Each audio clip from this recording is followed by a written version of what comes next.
Okay, we're live. Second. Uh-oh. Web Fito. Oh yeah. All right. We're good. We're live. All right. Good. Okay, so let's get going. You guys are the beneficiaries of a successful experiment. We did this a week ago in Ubud. It was far less air conditioned, meaning not at all. So I've actually done this before, so that helps. So this has been really interesting for me, this process. So what we're going to be talking about are concepts that I've developed over the last probably 2 years and change, almost by accident, right? So I've been doing a thing, and as sometimes happens, you wind up doing more than you just thought you were doing, right? So I never actually sat down and tried to write down what it all was until I started setting up for this presentation last week. My initial intent was to walk you guys through all what back in the Navy we would have called the buttonology, all the setups of the Twitter campaigns and all that, and really get down in the weeds. And after I got about halfway through this thing, I realized that I would be keeping you here for 6 hours. It's an entire course, right? So instead, what we're going to do is we're going to introduce concepts, and we'll work through a live example, and I'll show you how I've made real business decisions based on the data that we gather with this process, and then I'm happy to do that walkthrough live. I've also done that walkthrough on video, so I'll also share with you a YouTube video where you can actually go and see the Twitter accounts and all that stuff, and you can see that stuff, right? But that stuff isn't going to make sense unless you understand what's going on here. So what's going on here? I guess first I should tell you who I am. My name is Jason Williscroft. I've been here for here on Bali for about a month. 2 weeks down here in Canggu, 2 weeks up in Ubud, and I just drove down the mountain to see you guys today.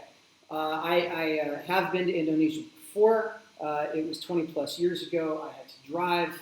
It took a lot longer getting here. I like flying better.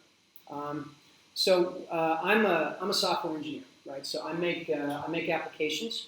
I make things, right, out of bits instead of stuff. Build large applications that do things. Been doing it for a long time, about 20 years for large institutional clients.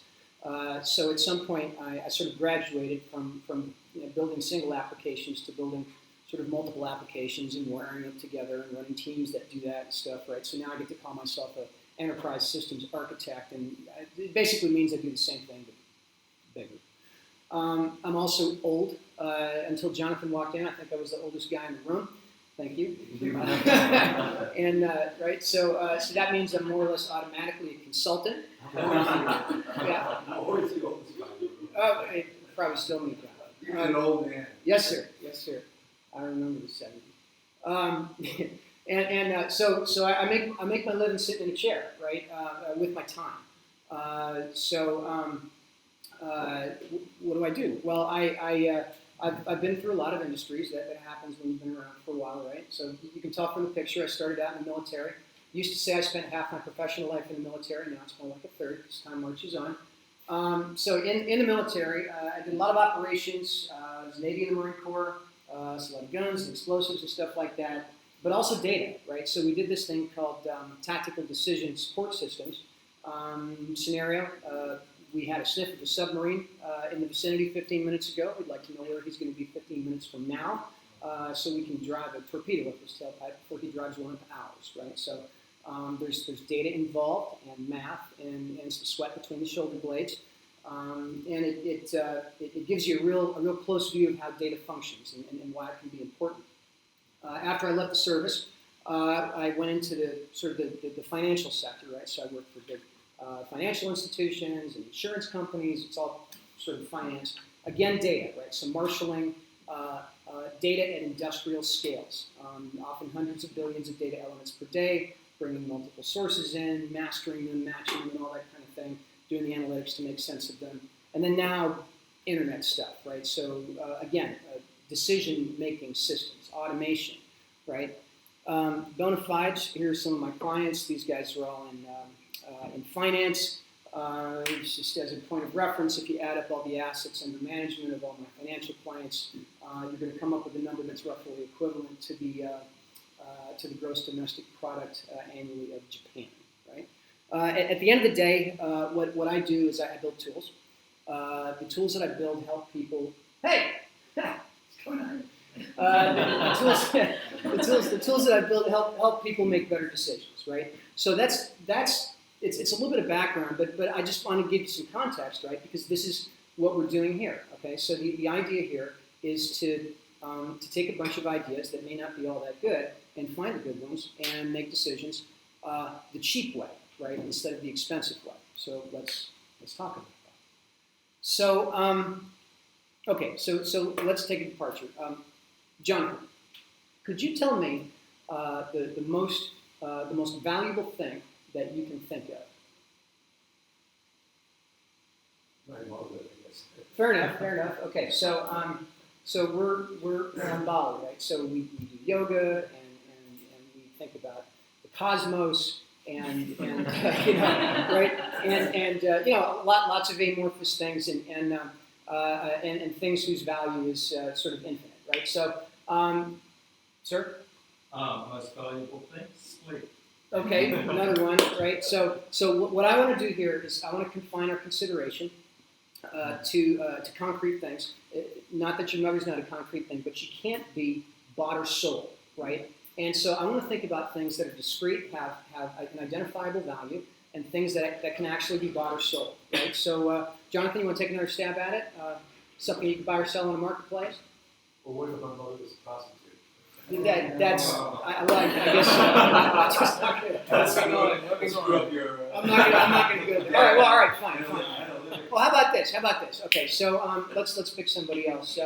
You man, what's your name? Lena. Lena. Okay. Most valuable thing you can pick up. Right now, Yeah. It's gonna be love. not so easy. I don't know, being away from the German winter.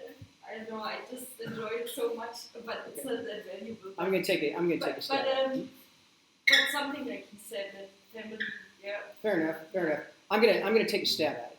So in 2013, Rolls-Royce released the Rolls-Royce Sweet-Tail automobile. Right, and this to this day is the most expensive vehicle ever to roll off of a production line.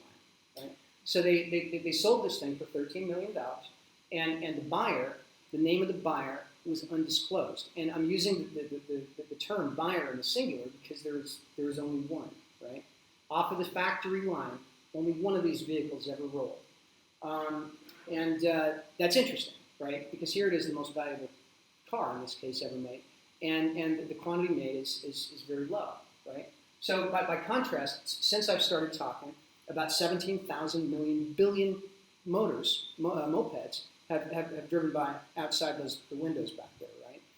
And I could rent probably any one of them for about 22 cents a week. So they're really common, and they're not very valuable at all, right? So that's an interesting relationship, right? Things that are rare and desirable have a lot of value, and things that aren't don't, right? So that's anybody who's been to college and audited an economics class will recognize that. That's the law of supply and demand, right? Things that are rare and desirable are valuable, and things that aren't. Let's think about something else. So a few years ago, a couple of economically minded anthropologists, or maybe anthropologically minded economists, got together and they did some research. And in order to kind of constrain their universe, they decided to look at the entire sweep of human history. Right? And the question that they wanted to answer was, what has been the average economic output of a human being over all of recorded human history? Right? And so they normalized things, and they tried to sort of make equivalents, and stone arrows and horses and hay and whatnot, and they actually came up with a value in $2017 or something, and they discovered that for most of human history, the average economic output of a human being has fluctuated between about $400 and $550 a year for 7,000 years, right? this trend remained constant for 7,000 years, which is really astonishing, right? I mean, I don't think you could name another trend in human history that's remained so stable over such a long period of time, right? But then, at the beginning of the 1700s, something changed, right? So since the beginning of the 1700s, that value that had been more or less constant for 7,000 years, 7 millennia, suddenly skyrocketed upward, right? It began to rise exponentially, meaning not only is it greater every year, but it's rising faster every year. Right now, it averages about $6,000, or at least when they did the study, it was in 2017, and it's continuing to rise. It's still going, right? So something happened at the beginning of the 1700s that caused this, and so economists they tend to disagree about things, but there is a bit of a consensus. Okay, the consensus is that right about that time, the event that occurred that caused this enormous change, and we're all, on the average, 10 times richer now than we were at the beginning of the 1700s. The event was the invention of the modern patent, which is basically a piece of paper, right? So a patent is a legal device that makes it possible to buy and sell an idea as if it were a thing, right? Which is interesting, right? So it's like, before the beginning of the 1700s, if you had a neat idea about how to harvest your field better or something, your neighbor would take it, the local knight would take it, what have you, they'd do it, and the idea would just sort of go out there and be used, and you really wouldn't derive a great deal of benefit from it, right? In other words, there wasn't a lot of economic incentive to innovate. And then suddenly, at the beginning of the 1700s, when ideas could be bought and sold, there was, and you can actually see the result across the sweep of history. So, okay, so that's interesting, right? Turns out there's really nothing more valuable than a really good idea. I mean, think about a box of iPhones, right? So what's a box of iPhones worth? It's the value of an iPhone times how many are in the box, right? But if you think about the idea of an iPhone, I mean, its value is every iPhone that's ever been made, plus every iPhone that'll ever be made. It's a lot, right? So that's interesting. I mean, we can talk about management and execution and all that kind of thing, but without that seed idea, all the management and execution in the world has no value at all, right? So two really interesting concepts, right? The rare and more desirable a thing is, the more it's worth, and the most valuable thing of all, a really good idea. What happens when you put them together? Well, if really good ideas are really valuable, that must mean they're rare, right? And so what's the converse of that? That means that worthless ideas are common. In other words, most ideas are worthless, including most of mine and most of yours, right? So that sucks, right? Right? Really, I mean, it sucks. I mean, so like all these ideas, all these great ideas, I can start a business, I can buy a thing and sell it, I can have a store.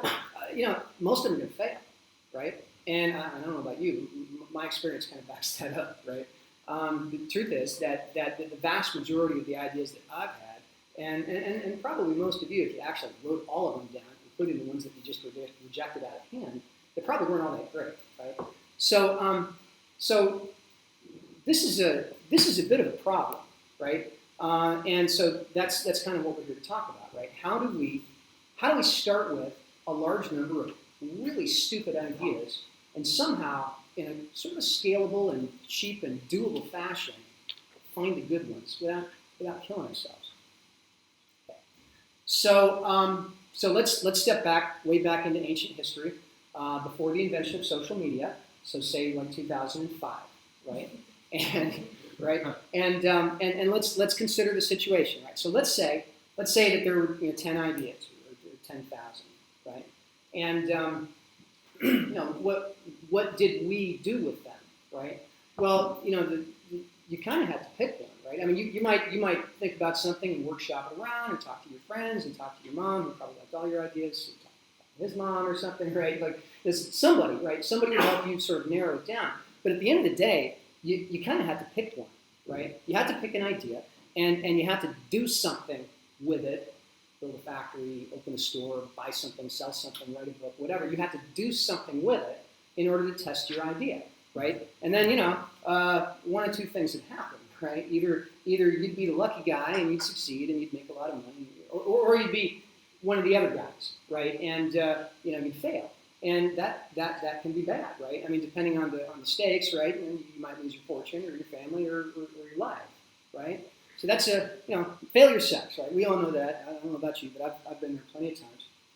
So let's move to this week, right? How would we like to do it? Same problem, right? It's 10 ideas, 10,000, right? Except now, I'd like to handle it, right? It's 2020, I believe it.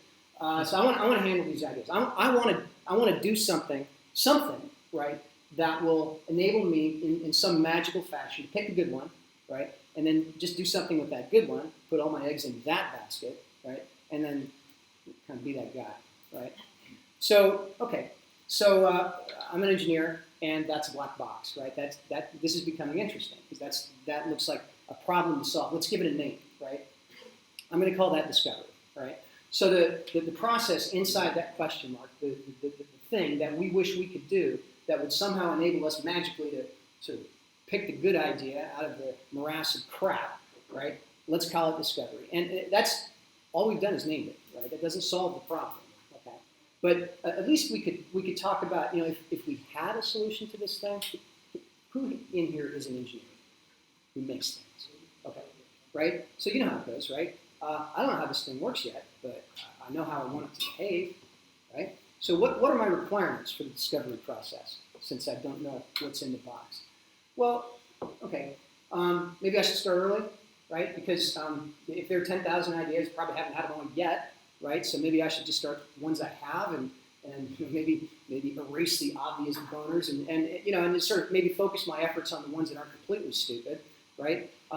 Maybe this should be the sort of process that I could run continuously, right? And that I could run over time and run maybe iteratively, right? So I could maybe learn something with learning machines, right? So maybe I want to learn something from early failures, the ones that I rejected earlier, and maybe build on those and improve them, right? So this is what we've described here is not a new concept in 2020, right?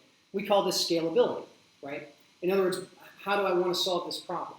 Well, I want to be able to do things in parallel, right? In other words, if I've got 10,000 ideas to vet, and if it takes me a day to vet every idea, well, guess what? I'm going to be at it for 30 years, right? So it'd be kind of cool if I could do more than one at a time, right?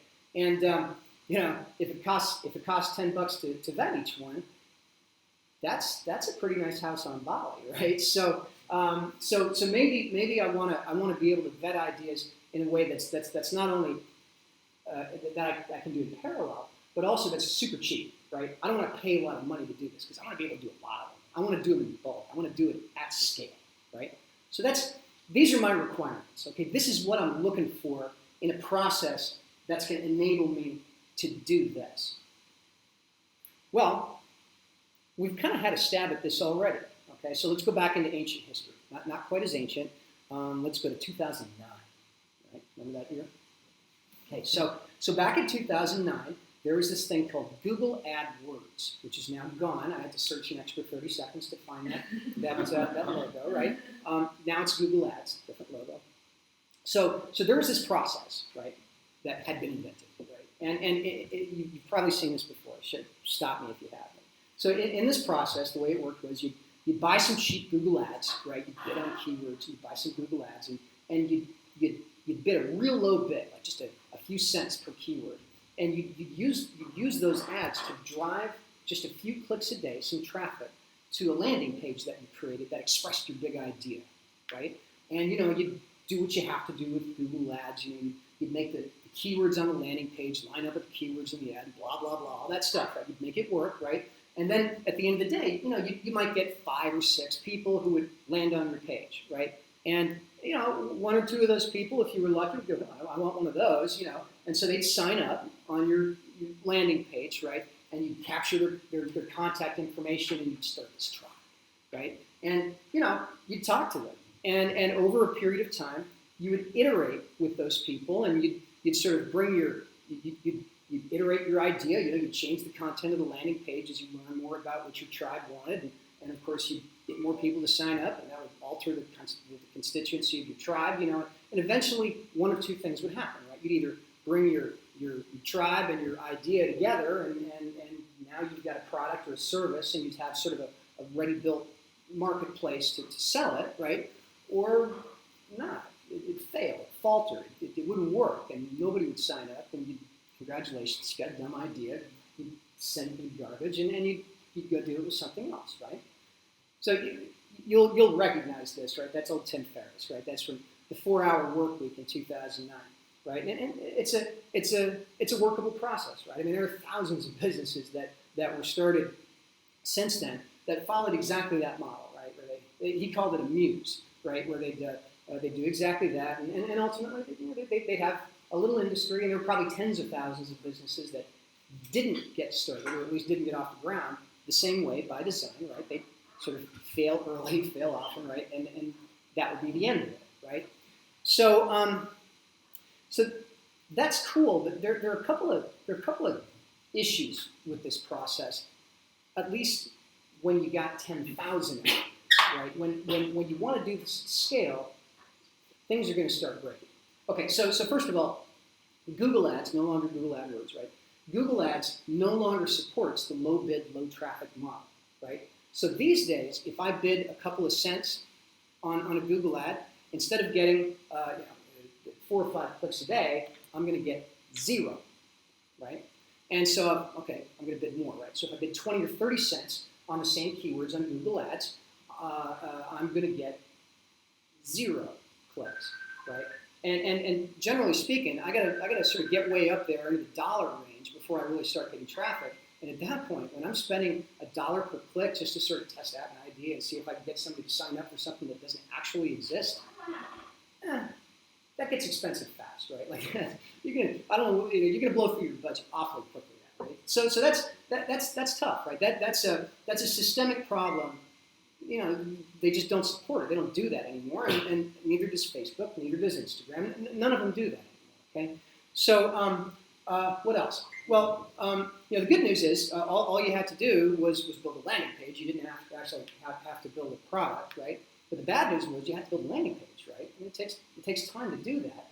And it's one thing if you're sort of trying to differentiate between 10 things, right? But if you got 1,000 things to differentiate between, suddenly the day or two that it takes you to build your landing page translates into years, right? So that's a bit of a problem. You can spawn bad ideas a whole lot faster than you can build landing pages, right? So that's a problem. And then finally, your tribe, right? So good news, you got some people to sign up, and you spend $1 a click, and you got 20 or 30 people, and they're really excited to hear from you. And then you start sharing with really stupid ideas, right? What are they going to do? They're going to tune you out after a while, right? So that tribe that you had going, they're not going to stick around if most of the ideas that you have to show them are dumb ideas, right? So that's not to say that this news thing isn't, a good idea. It is, clearly it is.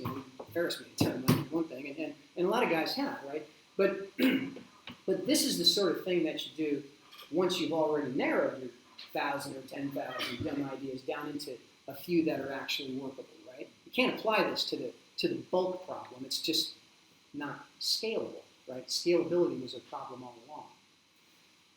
Okay, so what do we do instead? What I just said, right? It's hopeless. It's hopeless. It's hopeless if you've got thousands of things to work through. So, okay. So let's move up out of ancient history. Let's move back up to this week. Okay. So I gave you a hint. There is one platform that does still support the low bid, low traffic model. Okay. So the thing that you're going to see is based on the Twitter ads platform, and right away, because I know like everybody's on Instagram and Telegram and some other kind of gram, like it's I get it, right? Like nobody uses Twitter except for those of us who do, right? But you don't count. So right away, I don't tune me out if you're not interested in Twitter. Okay. The point here is not necessarily to create a huge Twitter following. That's not the idea, right? The idea here, we're engineers, right? Or we're planning. The idea here is to use the Twitter ads platform as a sensor. In order to test ideas so that you can figure out which ones are the good ones, however you define that, and then take them where they need to go. Maybe Instagram, maybe Telegram, maybe Twitter, who knows, right? So this is a valuable process because of the characteristics of the platform, not because Twitter's your platform. Okay? So just stick with me. So let's talk about the platform. Let's talk about what it can do. Let's see what we got to work with. Okay? All right, so first of all, like I said, Twitter still supports the low bid, low traffic use case. So what does that mean? On Twitter, placing an ad basically means boosting a tweet. And there are lots of other ways to do it, but that's sort of what we're talking about here. I can tweet something, I can tweet it, right, little 280 characters, and then I can pay some money and have that tweet show up on somebody's timeline who doesn't follow me, right? That's a Twitter ad. So on Instagram, if I want to do that, every post that I boost on Instagram is going to cost me $1 for a minimum of 30 days, right? $1 a day.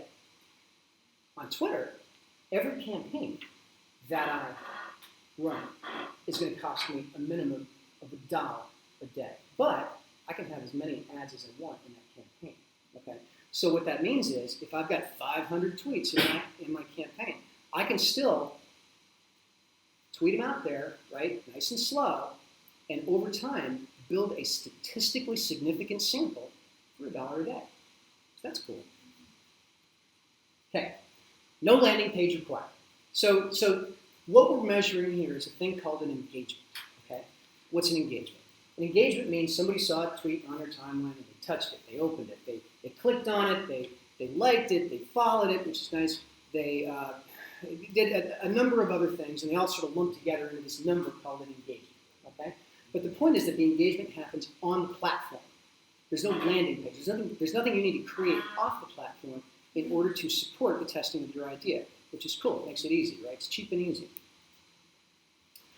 There's no need to game the system. Okay, so who here has ever placed a Google ad? I got ad line 1, I got ad line 2, I got the display URL, I got the actual URL. I've got keywords in the ad, which are measured differently, whether in the title or in the other lines, and also in the URL, right? And the keywords in the ad, if you want your ad to be high quality, because if it's high quality, then it gets shown. If it's low quality, then it doesn't, right? And the keywords there have to line up with the keywords on the landing page, right? Okay.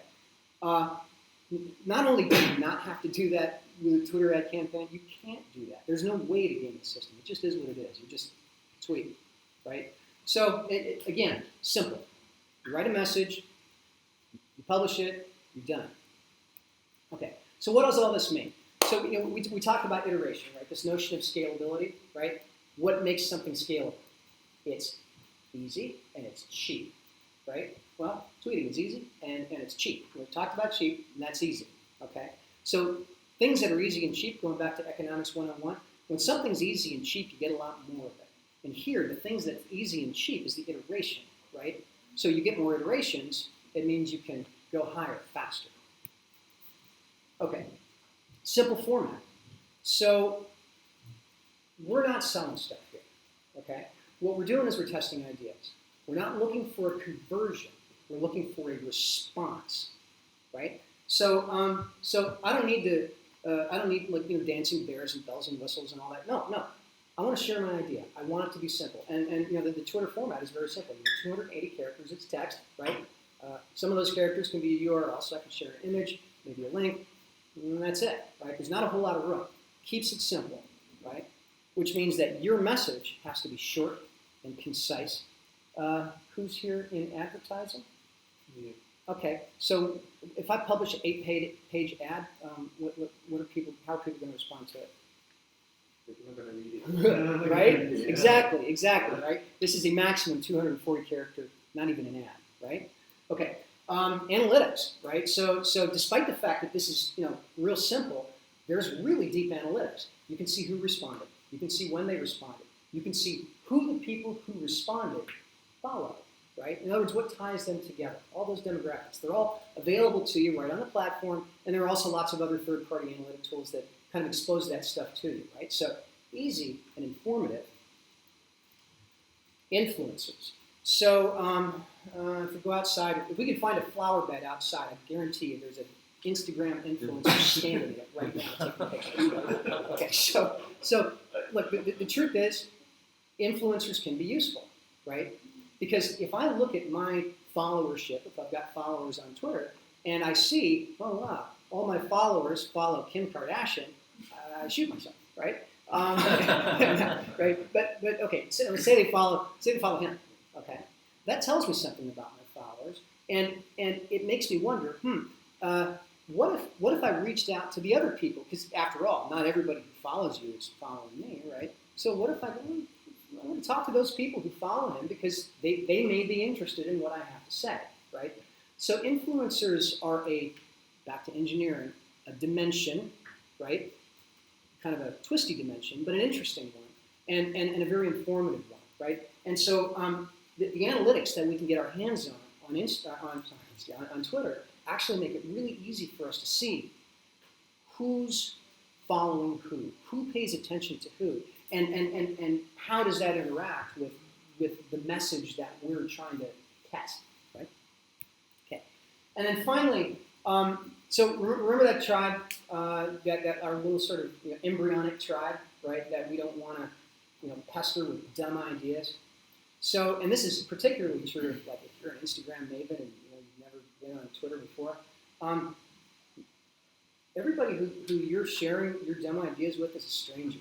They don't care about you, right? They've never heard of you. They don't care if your ideas are the most ridiculous thing, and they're probably never going to see you again. So you can actually send your ideas out there and test them against real people who have characteristics that you care about, but with no consequences if they hate you, right? Which is a good thing, right? So this is, all right, what we've just talked about here is this is what the platform is like, okay? So now the question is, all right, well, what do we do with it? If we wanted to do this, remember the discovery thing? How would we use this platform? How would we exploit these characteristics in order to discover which of our dumb ideas aren't? All right, so back to this week, all right? So what's step one? If I want to use Twitter in order to test an idea, what do I tweet? That's what I do. I write my idea down in 280 characters or less, hopefully a lot less, right? And I put it out there on my timeline, right? And then I promote it. Okay, so we can talk about how to put them into campaigns and how to break them up and all that. But the bottom line is I'm gonna do that. I'm gonna tweet. I'm gonna put them into a campaign, and I'm gonna pay probably about a penny or two per engagement. And then I'm gonna pay attention to my analytics. Okay, I'm gonna see. All right, well, how do things break down? Which people are responding? Are they in a particular place? Do they follow certain people? Do they have certain characteristics? Are they like the people I think I want as my customers? Because if they are, sweet. And if they're not, right? So, pay attention, right? And then, iterate. This is another iterative loop, right? It's a loop, just like the other one. It's a little bit shorter. Okay, there's no landing page in the middle, but it's still an iterative loop, right? And what am I trying to do here? I've got my ideas. Most of them are crap, right? Some of them are good, I hope, right? So I'm going to iterate on those, and I'm going to improve them. I'm going to shift my ideas as I go. I've got these people who are receiving my ideas. Some of them are following me, more and more probably as you go along. Some of them aren't, but you're targeting them. And so even though they're not following you, they're still seeing your message, right? And so as I'm altering the characteristics of my message, I'm also altering the characteristics of the group of people who are receiving those messages. And what I want to do is bring them together. How do I know when I've brought them together? Well, the engagement rates go up, right? That's the number to pay attention to. Can I make the engagement rates rise? And of course, as I make engagement rates rise, what does that mean? If I've got a budget, well, if my engagement rate goes up, that means I can probably bid a little bit less per engagement, right? Which means that I get more engagements for the same price. And so actually, whereas in your typical online ad campaign, as you start approaching your fertile ground, your costs go up and up and up. Because hey, now I'm in the zone. I'm not going to sell some stuff. Not here. Okay. Here we're gathering data, right? We're learning. And so here, as you get into the zone, your engagements go up, but your costs more or less stay flat, right? By design. Because what we're doing here is we're sampling a marketplace, right? You can't sample a marketplace by spamming it, right? So I don't want to go out there and if I've got say 2 million people who fall into this group of people that I'm targeting, I can't hit all 2 million people every day because then they will all hit me, right? They will all have seen me before.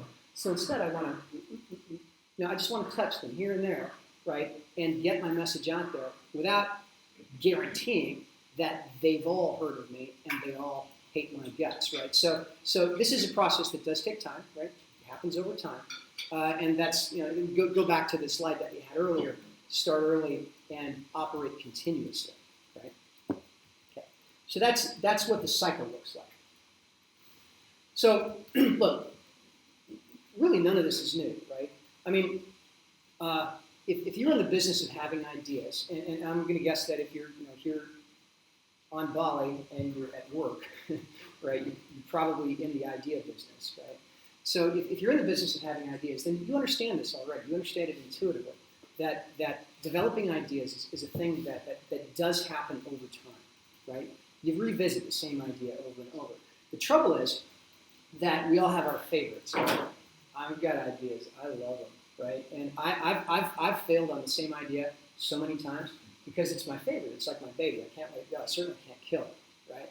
Well, it's easier to kill something when you can prove that it stinks, right? And so what we're doing here is we're adding quantitative muscle to this iterative ideation process, right? Because when you can look at an idea you hate that people just for some reason respond to, it's a lot easier to love it, even if it's an ugly duckling, when you compare it to an idea that you love that everybody else just ignores. You see what I'm saying? So that quantitative muscle really helps. Takes the emotion out of the process. So, little pop. Every good idea contains within it the seed of a better one, right? So that's actually a segue. So I said I'm an engineer, right? And so what I'm doing here on Bali is not engineering, at least not the way that I usually do it. By Christmas, I intend to publish an illustrated book of poetry, right? But this is actually a data project, okay? So I want to give you a little history on the project because that's what we're going to be talking about. This is the business that has been consuming these analytics for a couple of years and has been the engine that has developed this process. All right, so just bear with me for a second.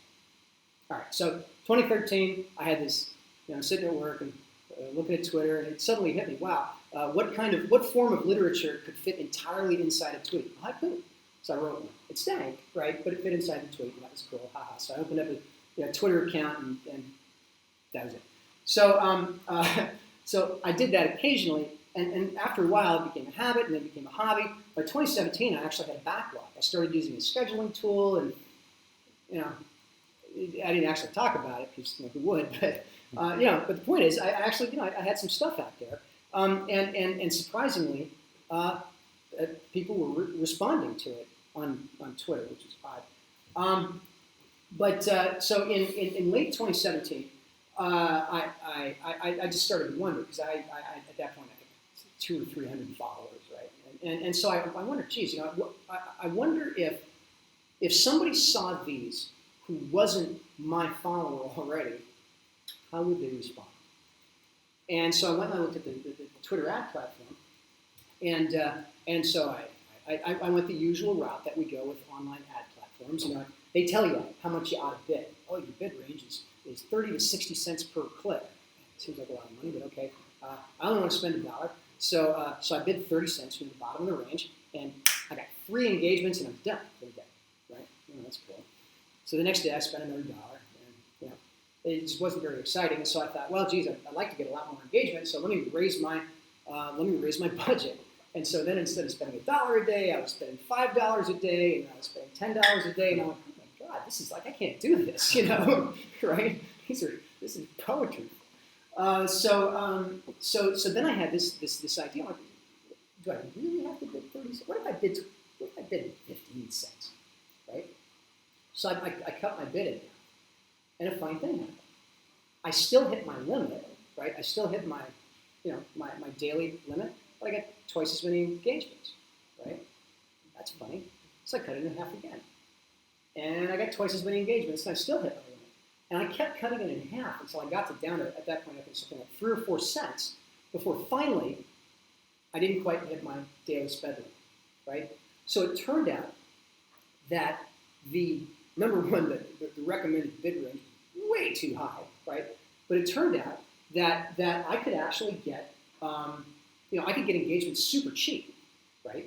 I'm like, oh, that's really cool. What can I do with this? Okay, come see my website. As soon as I turned it into a pitch, all the impressions went away. They all went away, right? And because then it became an ad, right? So apparently there's this hole in Twitter's algorithm. I don't know how to describe it, but basically, if you want to sell something, it's an ad, and you're going to have to pay for it. On the other hand, if you just want to entertain people for free, they'll let you do that cheap, right? So, so that was cool. And in fact, since then, I started getting some responses and stuff. And one of the most common responses that I get is, why is this promoted? Which is I actually wrote a number of haiku to answer that, but I can't even, right? But the point is that this is a thing. It's a real thing, but it's a very specific thing. Okay, it works for sharing things. It works for showing things. It works for workshopping things. It doesn't work for selling things. Can I have a question? Yes, sir. Did Twitter stop sending more of the ad, or was it the actual engagement drop because of I stopped getting impressions. I mean, I still got it, right? But instead of getting say 500 impressions a day for a given bid level, I get 20. So it happened just like that. It wasn't the platform that stopped. It was just the responses. No.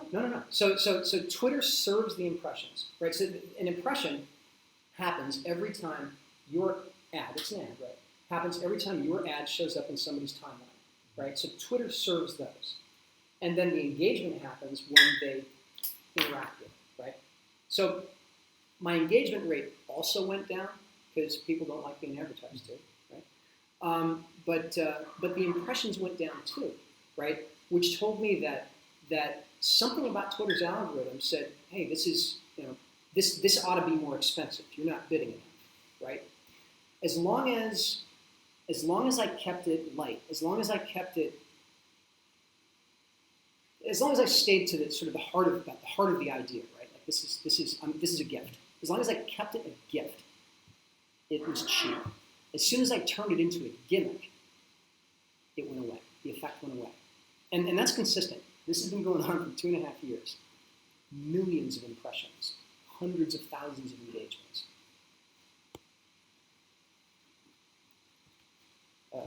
Wrong. Hope I didn't just break something. Okay. So, all right. So once I realized that there was something there, I'm like, oh, okay.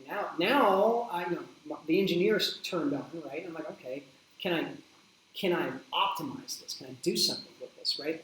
So I started looking at my numbers, right? And the first thing I discovered was I had like 80% of my new sort of followers engagements were in the Philippines. And I'm like, I'm a bot magnet. Awesome. So then I went and looked, and guess what I found? No, they were teeny boppers. And they were all like talking with their friends and stuff, and whatever. I don't speak Tagalog, right? But no, these were real people, and I don't know. Like they thought little tiny poems were cool to like and share around, right?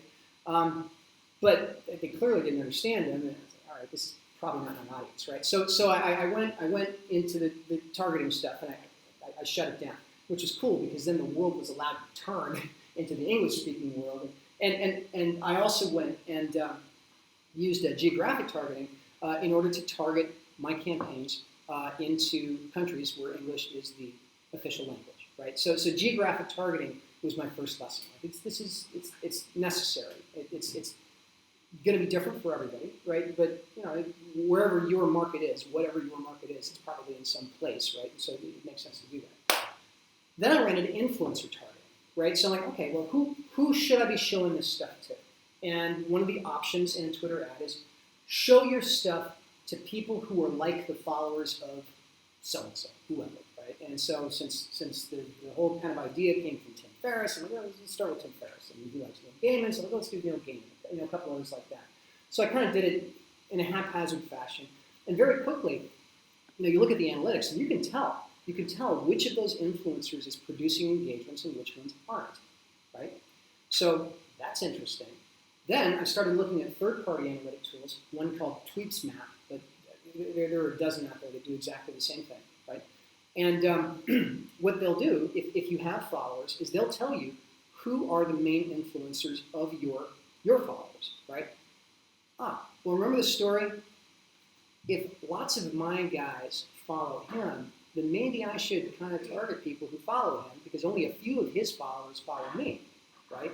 Same deal. Okay, so I'm like, all right, well, that's a useful list. So I shoved all 100, the top 100 into my campaign and it blew up, right? Just engagement rates went way up, right? So that was cool. And so all right, let's look at some actual numbers here.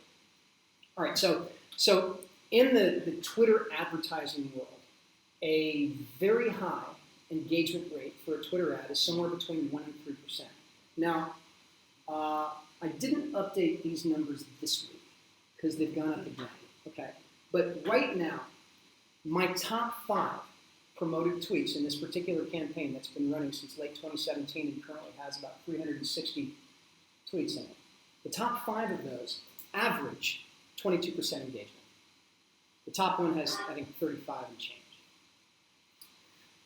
Of those 360 odd tweets, the top 80, now remember, very good, 1 to 3%. The top 80 have engagement rates over 15%. Okay, they didn't always, right? This is a consequence of number one, learning about my audience and sort of altering my content to, so obviously the later ones are getting more engaging, but it's also a question of altering my target audience, figuring out who likes my stuff and showing it to more of those people, right? So, okay, so anytime I can spend a penny for an engagement and get a 22% engagement rate, I think I got a business, okay? So that's what's happening now. Right now, I did it again. So now I'm like, all right, I'm going to publish a book, okay? And so what I'm doing is it's going to be called 100 Tiny Poems, right? And so I want to use my data in order to make business decisions about how to do this. So I'm going to do this in a couple of different ways. Number one, okay, what's the content? I've got hundreds and hundreds of these things. Well, which ones are in it? Well, they're going to be the ones that are most engaging, right? So I've been paying attention to these things for literally years. And so I'll show you in a moment. We can figure out like, which ones do people respond to. Second, I want it to be an illustrated book of poetry. So how am I going to pick the illustrations? Because I can barely draw a stick figure. Well, so we're building this thing now. We're going to sponsor a contest, right, for graphic designers who will compete to earn a piece of the revenue from the book, assuming it's more than $1.75, right? And how are we going to pick the winning entries? Well, we're going to put them out on Twitter ads, right? And the entries, the illustrations that are the most engaging for a given poem, those are the ones that are going to be in the book, right? So we're going to use the Twitter ad platform in order to judge the contest. In other words, in order to select the other dimension of content in the book, right? So those are real world business decisions happening here. So let's look at key points worth talking about. Okay, so now I understand we're talking about little poems here. Okay, so this is an experiment. It's only one experiment, right? It's if you're a photographer, it's not photography. Okay, if you sell, I don't know, koosh balls in an internet store, it's not koosh balls, right? So I don't mean to say that you got to do it this way, but I do mean to suggest that this is suggestive.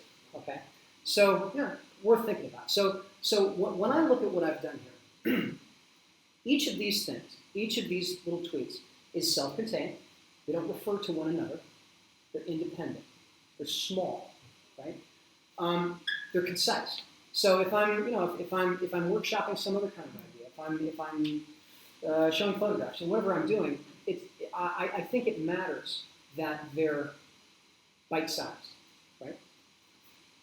Do not sell. We talked about this earlier. It doesn't work, right? So the key here is that your goal is not to produce a sales conversion. Your goal is to provoke a reaction. You want to find out which things people respond to. And Twitter gives you a very convenient way of measuring that response, right? You don't have to go off platform. We talk about engagements and ease of iteration and all that stuff, right? So it's easy to measure response. That's what you're looking for, right? So you're writing a different sort of a thing, right? You're here to speak your truth, not your pitch. There are third-party analytic tools like TweetsMapper talked about that, so you can find out sort of who are your followers, top influencers, so you can go and target those people, blah, blah, blah, right? The point is, there are analytics, use them, right? That's the whole point of this process. It's not just to find out what people like. No, I mean, you have actual tools, and the tools work, right? I'm going to show you in a minute, I'm going to show you a homegrown tool that works super well. You need stuff like that. Final point, second to final point, this thing is going to, the power is dying. Not plugged into it. Yep. Yep, see that? Yep. Okay. Right, so, It's complementing each other. oh, that one. Oh, perfect. Yeah. Awesome. There you go. Ta-da. All right. So, right, and hit them up 3 or 4 times, and now they'll hate you. Right? So your goal here is to sample a market, not spam a market, right? Time. That's the iterative process, and this is a companion to that process. It doesn't encapsulate the process and get it done in 3 minutes. Okay, so let's look at some real analytics. Okay. So engineers don't talk. All right, so every bubble here is a tweet. Okay. The left end is now. The right end is the beginning of time, i.e. 2.5 years ago. The axis is not time, it's a sequence, right? They're just tweets in sequence. They go out more often now than they used to. Every 3 times a week now, it used to be twice a week. The vertical axis is impressions. It is a log axis, 100, 1,000, 10,000, and so on, right? These campaigns run continuously. This is actually one campaign. It runs continuously. So in other words, it makes sense that the stuff on the right end, which is long ago, started long ago, should have more impressions in total than the stuff on the left, because it's been going for longer, right? The size of the bubble is proportionate to the engagement rate. Okay? The bigger the bubble, the more engaging. Across time. Okay. So yeah, we got some pretty engaging ones over here. We got some really engaging ones over here. Does that mean I'm writing better? Maybe. But what it also means is that I'm getting better at targeting. I'm getting better at finding my audience. Quantitatively better, provably better, demonstrably better. Now, if I've only got 10, 20, 30, if I've only got 30 impressions, is my engagement rate reliable? No, right? Because maybe one guy retweeted something and 30 of his friends retweeted it too, right? That's not very helpful. If I've got 10,000 impressions and I've got a high engagement rate, that's a reliable number. Make sense? Right? So the more impressions you got, the more reliable it is. All right, so I want to answer a question. What's going to be in the book? I want my 100 most engaging tweets, right? In other words, the 100 with the biggest bubbles. Okay, that's those. But I don't trust the ones with low impressions. They're not right yet, right? So I want to kind of ignore those. So I'm going to ignore all the ones with less than 300 impressions. So my 100 pieces of content with the highest engagement rate and a minimum of 300 impressions, if I were publishing that book right now, those are the ones that would be in the book. Make sense? Hard, clear-cut decisions from solid data about ideas. All right, so we're kind of running out of time. I'm going to leave room for questions. All right, what did we talk about? So we introduced the concept of idea discovery. We talked about why it's not selling stuff. We looked at sort of how technology changes. It really left Twitter ads as, at this point, the only viable platform for doing this. Not that something else might not come in the future, but for now, this seems to be it. We also walked through an example of discovery in action. We looked at the process, and we looked at kind of how to exploit the outcome. Just one example, right? Ultimately, your business model is your business model. What didn't we talk about? Big thing we didn't talk about was follower campaigns. I said you're not necessarily looking for a big Twitter followership, but turns out having followers can amplify the effect of the discovery process. We can talk about why. We didn't walk through the actual procedures, what in the Navy we would have called buttonology, right? In other words, which ones do you press in order to get the effect? There's another video out there. If you just search Tiny Poems on YouTube, you'll find it. That does have a 1 hour walkthrough of the Twitter ad campaign and analytics and everything, and you can kind of see how it all works. I'm having a discussion with a photographer. Anybody here a photographer? Well, anyway, so we're talking about how to apply this concept to a different sort of context. And we had a quick snip, just a real quick look at a custom-built analytical tool, Microsoft Excel and Power Query, right, using data extracted from Twitter. That's the sort of thing that you can do if you know how. I'm happy to share it. It'll take a little bit of help to get it set up, but then it's nothing proprietary. I'm happy to show you how to do it. Right? So we left that stuff for next time. Like I said, there's a whole course in here. That's me. That's how you get in touch with me if you'd like to. That's the Twitter handle if you want to go check out the poems. That's the sort of website, and ultimately we'll be running that contest through there. And this video will be out there on the inner tubes as soon as Auntie gets it up there. And that's all I got. We've got a couple of minutes left for questions if you got any. Do you have questions for Jason? Yeah, Yes, let me see if I like this is a lot of content. But basically, I'm kind of summing it down to like if you just kind of get your ideas out on Twitter, or whatever ideas that you think are brilliant, you just whoa, this is so cool! I think lots of people are gonna love it, and you just like start to send them out there. Disappointed. But then, okay, some of them get some traction, Uh-huh. and the idea is to go, okay, I'm going to just pay a little and see what happens if I go in this certain direction, Mhm. and if the traction increases, then I start to understand that a tribe might be built. Yes, Right. yes, and not only that, but so you saw in the graph, right? I've got old stuff that's still out there gathering impressions, right? So when you leave the old stuff out there still gathering impressions, you have the opportunity not just to say, oh, how does the new iteration of that idea work, but how does it evolve in comparison to the old one, right? Because since you're sampling the market rather than spamming it, that old one is still getting exposed to people who've never seen either one of them before, right? So you can test both of them more or less in isolation at more or less the same time, side by side. Okay, and I guess I'm just wondering, like, how that could be. Like, okay, so once you find out, like, that you have a high engagement, Mhm. you have your tribe, Mhm. like, as you said, if once you just, like, offer something to sell, it just, like, collapses. Well, so it's whatever your process is. Maybe you open a store. Maybe you start advertising on Instagram. Maybe you found something that you want to buy and sell. Maybe you've got a blog post. Maybe you want to go take pictures of something. I mean, whatever the thing is, and it's going to be different for every use case, right? But whatever your process, whatever the next step is for you, go take that step, right? Maybe it's on Twitter. Who knows? Probably not. But now you know which step to take, as opposed to the other 1,000 that would have been the wrong step.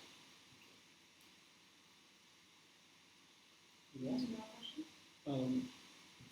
Please, Chris.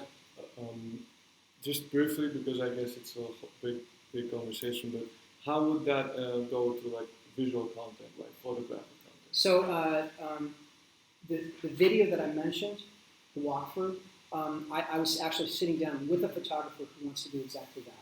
In fact, he's here, Eric. He's walking around someplace. He's out here because he's already seen this thing. But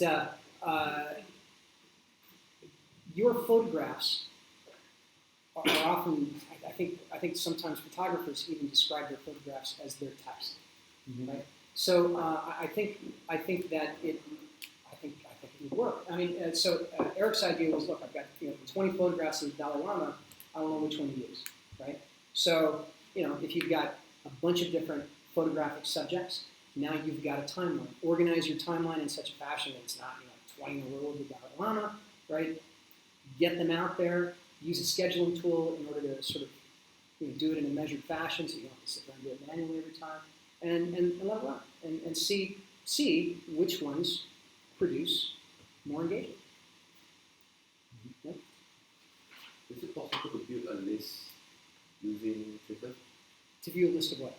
Like get the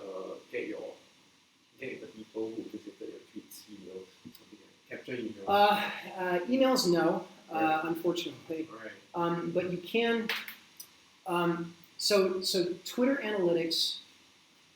The Twitter analytics that focus on individuals are Right. focused on followers, Okay. right? So I can see who my followers are. I can get a list of my followers' Twitter accounts and all that. I can do all that, and I can even find out stuff about them, how many followers they have, who are their influencers, all that stuff. Okay. Most of the Twitter analytic tools, I don't think any of the Twitter analytic tools do the same thing for engagers, right? So you can think of a follow as it is one of the 6 or so different flavors of engagement. You can also do a follower campaign. We talked briefly about how a follower campaign can amplify an engagement campaign. Buying a follow is a bit more expensive. At least in my application, it works out to like 7 or 8 times as expensive as engagement, right? So I don't do that as much. I do some of it because of the amplifying effect. Right. Could you talk about the psychological shift that entrepreneurs and startup founders have to take to be able to nuke their ideas? I work with startup founders, Yeah. and there's so much. Statistically, we know that 9 out of 10 startups are going to fail. Yeah. And yet, entrepreneurs are irrationally optimistic. They And- mistake faith for facts. Yes. Yeah. And they, like I'm having a meeting on Friday morning. I will give these startup founders 10 pieces of advice, and because of confirmation bias, and they're so emotionally and their ego is so involved in their baby, they'll only remember Yeah. anything that might confirm. Yeah. And anything that I say that might kill their baby or give a different perspective on it, they'll totally tune out. So, of course, the advice is to your entrepreneurs is, look, you need to test your ideas, right? Yeah. And their response is, listen, it's really expensive. I can't test every idea. It's too damn expensive. I got to pick one at some point.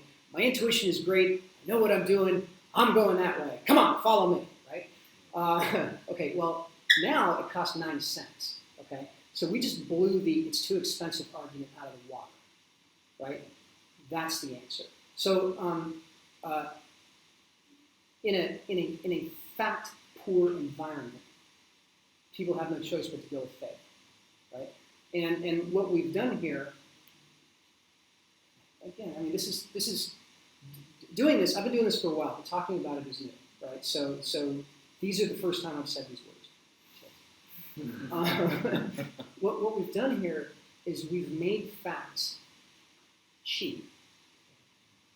We made it cheap, right? So now, yeah, you can write it down in 280 characters or less and see just exactly how well your brilliant idea plays, sir. Right? Yeah, but I can see with your background that from the Navy that you have to validate stuff, I'd right? be surprised. I mean, sometimes same argument. Oh, we don't have time for this. Go, follow me. Right? Same deal. Yeah. Same deal, right? So, I said this at the But beginning. there has to be a shift in people's attachment and their ego I agree. to let go of that and just have an open mind. I agree. And then we'll test it and let the data Yeah. inform us. Yeah, Right? yeah, and patience, right? I mean, Yeah. you can't do this in a day and a half, right? You have to be willing to, take a few weeks, a couple of months, and let this process happen, because it does take time. That is the one thing that's just true about it. It takes some time. The data trickles in, but it piles up too, right? It eventually becomes a mountain. This is the mountain of data. I've got millions of impressions here. I know what people like. Okay? Another question on scalability. So, in your example, you used the haiku poems, right? So I assume each tweet was some version of that. How will it look like for, let's say, 10 different ideas? Then I want to test. Is it like, let's go like 10 different Twitter accounts? Or No, I would say no. So as soon as you start building different Twitter accounts, you're back into the old expensive iteration line, right? So, another guy asked the exact same question last time, same answer. I think you could make an argument, but I think that the cost of doing that, because it would obliterate the process, right? Suddenly you're just, it's expensive, right? So no, I think that you go out there and you accept that you're gonna say some dumb shit, right? The idea here is not to look. You get on Instagram, you're sharing pretty pictures, you're standing in the flower bed, and at least in theory, you're brilliant all the time and rich too, right? right? This is not that. Okay, this is where you kind of let it hang out. You let your dumb ideas go out there, right? And who knows? Maybe some of the ideas that you think are real stupid, maybe those are the ones that actually have that seed of value that you can then sort of grow into something real. Otherwise, how would you know? Do you think it's better to use your personal Twitter account or a ideas lab Twitter account that's not connected to your personal? I don't know that it matters, because at the end of the day, most of the people who see this stuff will only see one or two things from you ever, right? But kind of a related question is, do I create promoted tweets that are true promoted tweets that never show up on a timeline, or do I do organic tweets that, and this is discussed in that video, do I do organic tweets and boost those organic tweets? My response would be, no, you do the organic tweets for a couple of reasons. Number one, because it's just way easier. It's like 10 times as much effort to do a non-organic boosted tweet. Secondly, because it establishes a history.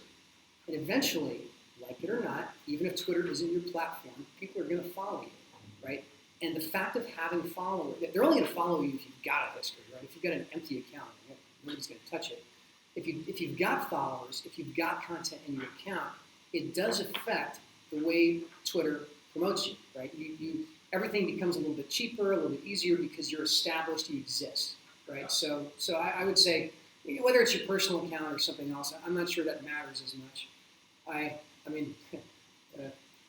wrote an article once about the power of dumb ideas, and basically it was, look, my job is, as a consultant, my job is not to be right all the time. My job is to be brave. My client is the expert. I'm the idea guy. Sometimes my ideas are, they'll get everybody killed, but I'm the only guy who's saying it. Sometimes they're brilliant, and and again, I'm the only guy saying it. But my client's the one who knows which is which. Kind of the same deal here. Okay, I think one last question ready before the closing session. All right, if not, let's give applause for our we actually drive from Ubud for this, and then we'll drive back to Ubud again after. So wish him luck for his Ubud trip. All right. Okay, thank you everyone for coming. We have Toastmaster after this. It's a public speaking class, so if you want to join it, Get out. Yeah, join there in the big room. Thank you everyone. You sure you're going back to Ubud? Yeah. I don't have the Russian shit.